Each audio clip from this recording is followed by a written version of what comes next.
رزو سلاو گهدار و تماشاوان ما دوی برنامه سیاسی ده که هم لپیشبری هفن اما میوانه که ور بگرن برز خورشید مصطفى سیاست مداره سربخوش آلمانیا تولیمت بر رزو سلاو برز خورشید رزو سلاو سرسریم سرچاویم صابیش خواه دست بکن بیجن چل دورام دقاومه گلو جبو ما و چه سیناریو هبن نهاج بوي ما يعني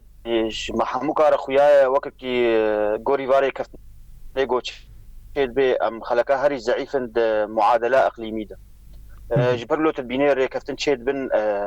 بيغو ام تيدا بشدار بن يعني بيغو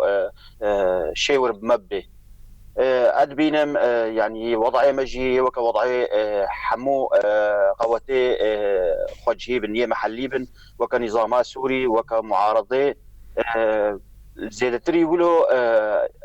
از ندوي باوريه دما انه امريكا ربن هيفي خوا وداخازيه خوا لسر فاقوتي غوباري كفنا تشيتن نا امريكا جي ونا روسيا جي ونا فاقوتي هريبي القوى الاقليميه امريكا ربن يعني السر مزحمت بيغو ام داخازيه خو جيبجيكن جبرولو ادبيقي ايروبيويستا جو ام حتى ام كاربن يعني ام خفرت كل السر قواتي اقليميه وقواتي ناب دولتي ومجتمع الدولي تباهي جرك ايرو بيويستا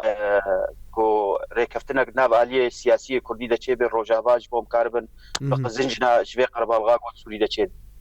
باش غير يقولوا از باوري دما يعني روشامد زحمتي كده خوندنا وش بو ریکفتنا ترکی روسی را چیه وش بو گله کرد و گله وی هرمه چه به؟ نهار ریکفتنا روسا و ترکا يعني طبعا او ناجي او هولدانك بوج روسا انه قزنجك يمكن بشتي جو ریکفتنا امريكيا و تركا تشيبو يتديد دوردا فالهيك تشيبو روسا خواست جفي وضعي قزنجك يبكي ووككو مديد جي يعني او بهشيارين يزيكي مسألة دي جعلی کیوا نخوازه ترکیش دسته خوب به و جعلی کیوا جیت خوازه و دبر وگرینه بند دسته خو دباوری آمده یه افری کفتنه نه که نچه سریج برکو غیری روسیا دری کفتنه دا نظام سوری ایران هنا يعني ابناء مصالحي وانا كي يعني السر مثلا كردي تاني تقاطع هيا غيري ولو مصالحي وانا كي هبش بهدوره نينم اد بيجم افري كفتنا هناك نجه سري يجبروا له ايرو هولدان هاج المجتمع الدولي جو جار سريكي يعني مطرسيكي ج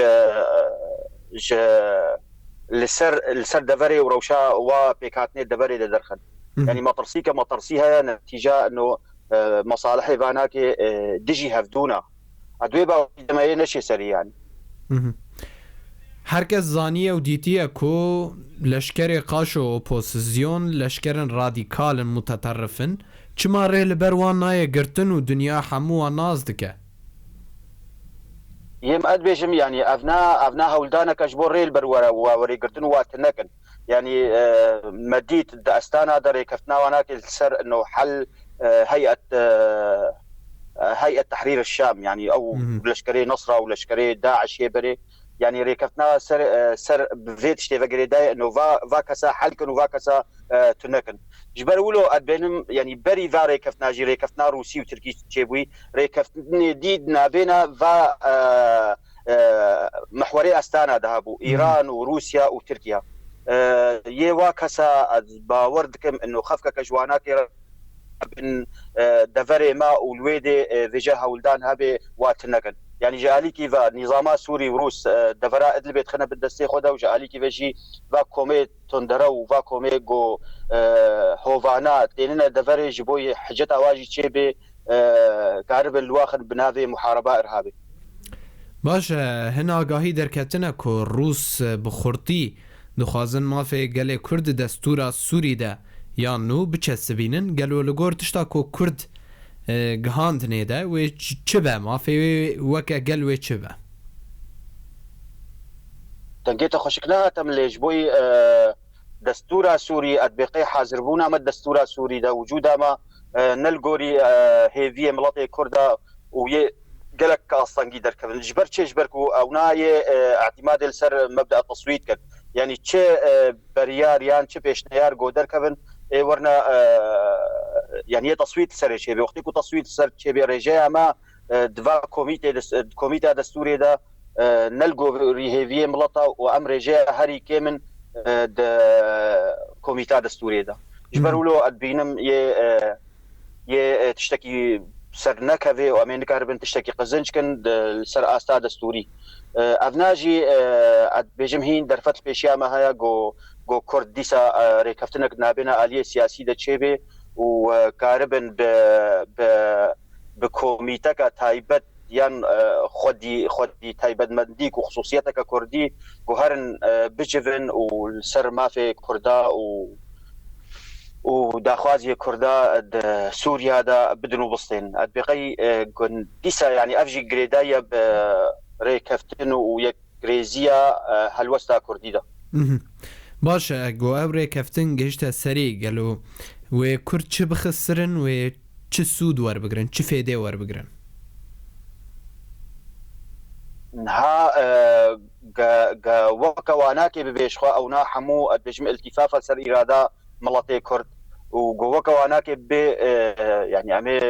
مخابن عمي بقزنج تركبن لي وكم مقوتي دي ساهين درفت بيشيا كردا هاي يعني ايرو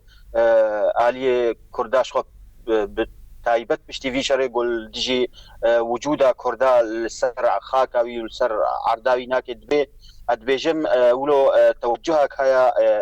نوعا ما جمرها اخويا كرن انه يعني برانية آلية سياسية كردي دخوازن جو ريكفتنك نابنا هذا شيء بيجبوي بيقزنج مسألة دستوري ندر كبد وأفنا وكم جو ديساز تكست كم أفجريدايا بيكريزية مالا كردي ويكيتيا هالوسيدة باشا هون باورن كوهين ويرولا أمريكا لدورا مهبة شخوا افنا بوجه برسيل جمهر شيروفكركي الجمهر كسيجو مسألة شوبيني انه تخبطات السياسة الامريكية تشيد بالنسبة له ام بينن هندروي امريكا بخدا ايرو هولدان هيا قديسا